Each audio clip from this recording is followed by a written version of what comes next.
Okay, so Reddit. Sometimes you just fall down a rabbit hole, scrolling through endless posts, and then bam, you hit one. A story so raw, so real, it just sticks with you. This one was in our relationships naturally, where all the messy, complicated human stuff goes to play out. The title was simple, almost understated. My best friend is in love with my wife. No clickbait. No drama. Just a flat statement of a devastating reality. The guy, let's call him Los Husbands because, man, was he lost and confused, started by painting this picture-perfect life. Beautiful wife, Sarah. Great job. Comfortable house. 2 dogs. The whole suburban dream. And his best friend, Mark. They'd been inseparable since kindergarten. Practically brothers. He talked about how much he trusted Mark. How they'd always had each other's backs. He even mentioned how close Mark was to Sarah. How they all hung out together, went on double dates. The whole 9 yards. It sounded idyllic. The kind of life you see in commercials. Then, he described this weekend camping trip. Just the 3 of them, a little getaway to the mountains. He'd had to duck out early one afternoon to grab some extra firewood, leaving Sarah and Mark alone at the campsite. He said he didn't think anything of it at the time. Just figured they'd chat, maybe go for a short hike. But when he got back, something felt off. He couldn't quite put his finger on it.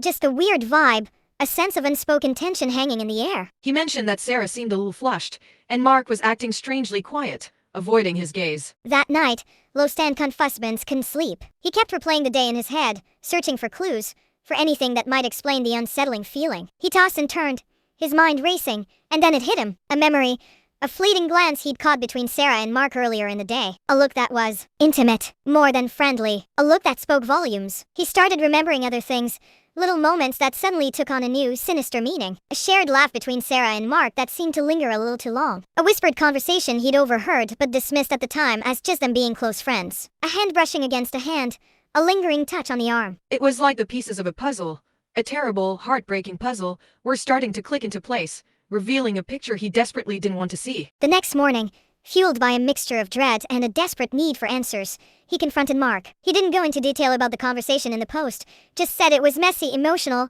and incredibly painful. Mark admitted it. He was in love with Sarah. Los Husbands said he felt like his entire world had been turned upside down. The 2 people he trusted most in the world, the 2 people he loved most in the world, had betrayed him in the most profound way imaginable. The rest of the post was raw, unfiltered emotion. He was hurt, angry, confused, betrayed. He didn't know what to do, where to turn. He was torn between his love for Sarah, his wife, the woman he'd built his life with, and the deep bond he shared with Mark, his brother in all but blood. He talked about the awkwardness of still having to see them both, the way their presence felt like a constant, agonizing reminder of the betrayal. He described the sleepless nights, the flashbacks, the constant feeling of being punched in the gut. The comment section, as always on Reddit, was a mix of everything: sympathy, outrage, practical advice, and people sharing their own experiences with similar situations. Some people were telling him to leave Sarah immediately, no questions asked. Others were suggesting therapy, both for him and for the couple, if they were even willing to try to salvage things. There were a lot of "I can't believe this happened to you" messages. A virtual outpouring of support and condolences from strangers on the internet. The post ended with Los Husbands saying he was going to take some time to figure things out. He was going to move out of the house, at least temporarily, to get some space and clear his head. He didn't have any answers, just a million questions swirling around in his mind. He was lost, adrift in a sea of pain and uncertainty. It was a raw, unfinished story, a snapshot of someone in the middle of a devastating crisis. It was a reminder that life isn't always perfect, that sometimes the people closest to us can hurt us the most, and that even in the darkest of times, there's a shared human experience that connects us all. It was a Reddit story, a 10-minute read, that left me feeling heavy, and it stuck with me long after I finished scrolling.